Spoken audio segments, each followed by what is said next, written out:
Alright जी, welcome, greetings from Danish Siddique. So as promised आज हम वीडियो सीरीज़ का फर्स्ट पार्ट करने जा रहे हैं, जो कि फर्स्ट स्टेप है जिसमें आपकी एलिजिबिलिटी, आपके रिक्वायरमेंट्स क्या हैं फॉर डिजिटल नोमैड वीज़ा और दी माल्टा, वो डिस्कस करेंगे। क्या चीज़ें हैं जो आपने कलेक्ट करनी है, आपकी रेडी होनी चाहिए before applying for the digital nomad visa. तो कुछ चीज़ें हैं जो मैंने राइट डाउन की हैं, ऑल्दो पता है मुझे, लेकिन उनको राइट डाउन एक लिस्ट में किया है ताकि आप लोगों को वन बाय वन उसको एक्सप्लेन कर सकूँ। सो फर्स्ट ऑफ़ ऑल, जैसे आपको पता है डिजिटल नोमैड वीज़ा है, तो डेफ़िनेटली आप फ्रीलांसर होने चाहिए, या आप ऐसी कंपनी के लिए काम कर रहे हो जिसमें आपके पास अथॉरिटी हो कि you can work from anywhere, you can work from home.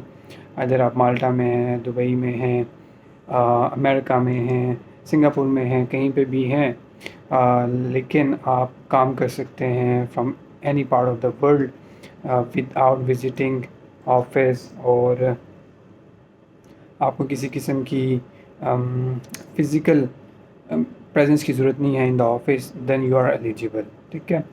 कुछ क्वेश्चंस आए थे जिसमें लोगों ने पूछा कि they are working for European company और they are working for Maltese company, लेकिन they are working from home, are they eligible. So इसमें बहुत क्लियरिटी है रिक्वायरमेंट्स की आइडेंटिटी माल्टा की तरफ से।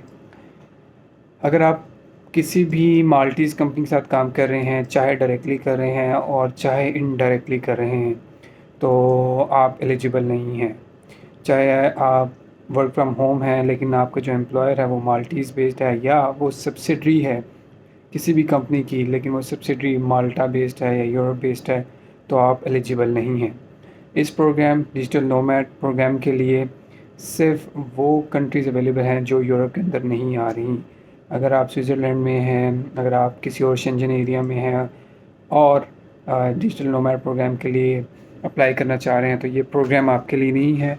ये प्रोग्राम अमेरिकन नेशनल्स, या जिसे आप थर्ड कंट्री नेशनल्स कह सकें जिसमें पाकिस्तान भी आता है, तो वो लोग एलिजिबल हैं, और जो कि ये प्रूव कर सकते हैं that they can work from anywhere in the world without visiting office physically, उनके लिए है। ये फर्स्ट रिक्वायरमेंट है इस प्रोग्राम की। सेकंड रिक्वायरमेंट है कि जो आपके थ्रेशोल्ड इनकम होनी चाहिए, that is 32,400 euros annually. So simple words में अगर हम बात करें तो 32,400 मीन्स के मंथली आप $3,000 जो हैं वो आप अर्न कर रहे हों ऑन कंसिस्टेंट बेसिस। सो $3,000 अगर आप अर्न कर रहे हैं minimum on monthly basis, then you are eligible. Okay. So यहाँ पे क्वेश्चन, कुछ व्यूअर्स ने क्वेश्चन किया कि we are earning more than $3,000 a month और उनकी कंपनीज भी रजिस्टर्ड हैं, but the problem is that कि उनकी कोई बैंक स्टेटमेंट नहीं है, लेकिन वो इतना अर्न कर रहे हैं। जितनी भी पेमेंट है वो अदर मीन्स से ले रहे हैं, लाइक कैश ले रहे हैं, या बाय आप कह सकते हैं कि डिफरेंट अदर वेन्यूज़ जो भी हैं अवेलेबल हैं जो इलीगल कहे जाते हैं, उनके थ्रू वो अपनी पेमेंट्स ले रहे हैं, डॉक्यूमेंटेड नहीं हैं। तो I am really sorry, these candidates और these applicants are not eligible for this program. तो इसके लिए ज़रूरी है कि आपकी जो इनकम है वो कंसिस्टेंट होनी चाहिए, वो रेगुलेटेड होनी चाहिए, जिसको आप प्रूव कर सकें बैंक स्टेटमेंट के थ्रू, या आप लाइक फॉर एग्जांपल अगर आप फ्रीलांसर भी हैं, आप अपवर्क से अर्न कर रहे हैं, आप फाइवर से अर्न कर रहे हैं, फ्रीलांसर से आप कर रहे हैं, तो वो आप एलिजिबल हैं क्योंकि वो डॉक्यूमेंटेड है। वो आपके फ़र्स्ट ऑफ़ ऑल आपके फ्रीलांसिंग अकाउंट में आ रही है, देन आप चाहे वहाँ से वाइस में मूव कर रहे हैं, चाहे डायरेक्टली आप अपने बैंक अकाउंट में मूव कर रहे हैं, तो that income can be verified और वेरीफाइबल इनकम है, तो आप एलिजिबल हैं इस प्रोग्राम के लिए। इसके अलावा कुछ और क्वेश्चन है जो कि मैंने लिस्ट डाउन किए हैं अपने पास रिगार्डिंग द प्रोग्राम। उसमें कुछ बेसिक रिक्वायरमेंट्स, जो फर्स्ट रिक्वायरमेंट है वो तो मैंने आपको बता दिया। आप एम्प्लॉयड होने चाहिए, सेल्फ एम्प्लॉयड हो सकते हो, फ्रीलांसर हो सकते हो। जो एम्प्लॉयड में ऐसा है कि लाइक किसी भी एम्प्लॉयर के लिए, रजिस्टर्ड एम्प्लॉयर के लिए आप काम कर रहे हो इन अ फॉरेन कंट्री और आपके पास उसका कॉन्ट्रैक्ट है और कॉन्ट्रैक्ट सेज दैट के you can work from anywhere, तो आप एलिजिबल हो। सेकेंडली, अगर आप सेल्फ एम्प्लॉयड हो, अपना बिजनेस कर रहे हो और आपकी जो कंपनी है वो रजिस्टर्ड है और आपकी जो इनकम आ रही है, जो जनरेट हो रही है, वो रिकॉर्ड हो रही है बैंक स्टेटमेंट के फॉर्म में, तो आप एलिजिबल हो और आप वो प्रूव कर सकते हो कि yes you can work from anywhere from the world, तो इट्स पॉसिबल फॉर यू। और थर्ड ऑप्शन, अगर आप फ्रीलांसर हो देन भी आप एलिजिबल हो। उसमें भी आपको ये है कि अपना फ्रीलांसिंग की ऑफ़र्स दिखानी होंगी आइडेंटिटी माल्टा को। वो अवेलेबल होती हैं, अगर किसी को उसका पता नहीं है तो आई कैन हेल्प। उसमें यह है कि आप अपनी जो फ्रीलांसिंग या फाइवर है, फ्रीलांसर है, अपवर्क है, वहाँ से वो कॉन्ट्रैक्ट्स अवेलेबल होते हैं, वहाँ पे आप उनको डाउनलोड कर सकते हो और आप उनको शो कर सकते हो। तो ये तो कुछ बेसिक रिक्वायरमेंट थी फ़र्स्ट ऑफ़ ऑल आपके एलिजिबिलिटी के लिए कि ये चीज़ें हैं तो आप एलिजिबल हैं इस प्रोग्राम के लिए। अगर ये चीज़ें नहीं हैं तो आप एलिजिबल नहीं हैं। और देन मूविंग फॉरवर्ड इसमें फिर कुछ और माइनर सी चीज़ें आ जाती हैं कि आपने क्या करना है, उसमें प्रोसेस क्या है। जब आप ये चीज़ें, जो माइनर जो आपकी ये फर्स्ट स्टेप है, उसमें अगर आपकी ये चीज़ें पूरी हो रही हैं then moving towards to valid travel document. अब ट्रैवल डॉक्यूमेंट जो है वो बेसिकली आपका पासपोर्ट है, वो वैलिड होना चाहिए।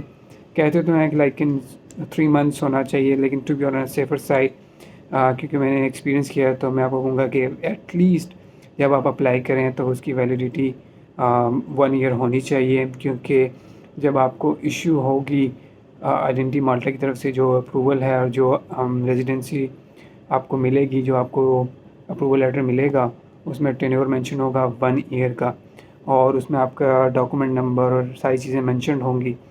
सो इट्स बेटर कि आपकी जो वैलिडिटी है पासपोर्ट की वो एटलीस्ट 1 ईयर होनी चाहिए, ताकि हर चीज़ कंप्लीट करने के बाद लास्ट पॉइंट पे आप लोगों का कोई इश्यू ना हो, जस्ट इस वजह से कि आपकी वैलिडिटी जो है वो लेस दैन 6 मंथ्स आ रही है, 3 मंथ्स आ रही है, 5 मंथ्स आ रही है, तो आपकी एप्लीकेशन रिजेक्ट हो सकती है। आपको फिर दोबारा से उस लूप में जाना पड़ेगा, रिक्वायरमेंट्स पूरी करनी पड़ेंगी, प्रोसेस दोबारा से होगा, क्योंकि ये जस्ट मिनिमम रिक्वायरमेंट्स हैं। आप ये रिक्वायरमेंट्स करते हैं देन आप सबमिट करते हैं एप्लीकेशन, तो फिर आपकी जो बैकग्राउंड चेक हैं, बाकी चीज़ें चेक होती हैं, वो देन स्टार्ट होती हैं। तो उसमें कुछ टाइम लग जाता है। स्पेसिफिकली अगर आप Asian country like Pakistan, India, Bangladesh और फ़िलिपीन, थाईलैंड, इन कंट्रीज़ से हैं, तो आपका जो बैकग्राउंड चेक प्रोसेस है वो थोड़ा सा लंबा हो जाएगा।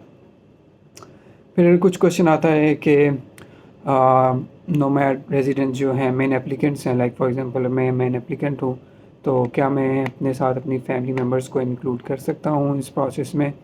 जी, आप अपने इंक्लूड कर सकते हैं इस प्रोसेस में अपनी फैमिली मेम्बर्स को। I think this is the best digital nomad visa, best digital nomad permit और रेजिडेंसी परमिट राइट नाउ।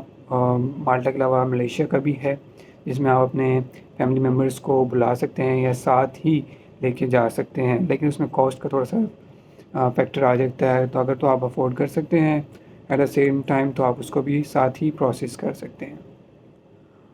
इसके अलावा कुछ starting questions related to eligibility आ जाते हैं। उसके बाद फिर एप्लीकेशन प्रोसेस है वो क्या है, उसमें कुछ चेकलिस्ट हैं जो आपने पहले करनी होती हैं। लाइक उसमें एप्लीकेशन है, एक एप्लीकेशन फॉर्म आता है N1A का, मेन एप्लीकेंट का होता है। दैन उसके बाद एप्लीकेशन फॉर्म N1B है, वो भी मेन एप्लीकेंट का होता है, जो आपने फिल आउट करना है। उसमें जो सारी चीज़ें हैं वो आपने मेंशन करनी है। दैन लेटर ऑफ इंटेंट है, जो कि बहुत इंपॉर्टेंट है, क्योंकि आपने लेटर ऑफ इंटेंट में सारी चीज़ें अपनी मेंशन करनी है कि पर्पज़ क्या है आपका, और आपका जो मोटिवेशन है वो आपने क्लियरली मेंशन करनी है उस लेटर में कि आप क्यों जाना चाह रहे हैं, क्यों नोमैड रेजिडेंसी वीज़ा अप्लाई कर रहे हैं और आपको क्यों चाहिए, आपका मेन मोटिव क्या है। उसके बाद आपकी जो है लेटर ऑफ इंटेंट के अंदर कुछ और चीज़ें भी आ जाती हैं, आपने कुछ और भी मेंशन करना होते हैं।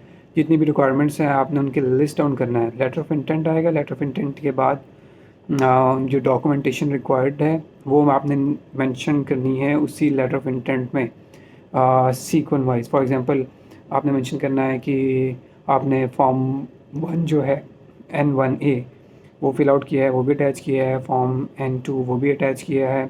आपका जो ट्रैवल डॉक्यूमेंट है वो भी अटैच किया है।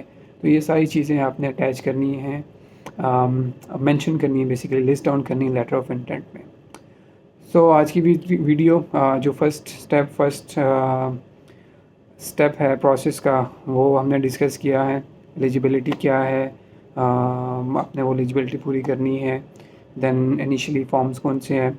सो नेक्स्ट वीडियो पार्ट 2 में हम बेसिकली फॉर्म्स पे जाएंगे, फॉर्म्स में क्या क्या चीज़ें हैं और क्या क्या चीज़ें आपने फ़िल आउट करनी है, लेटर ऑफ इंटेंट को किस तरह से फ़िल आउट करना है। तो वो चीज़ें हम जो हैं पार्ट 2 में डिस्कस करें। Thank you so much.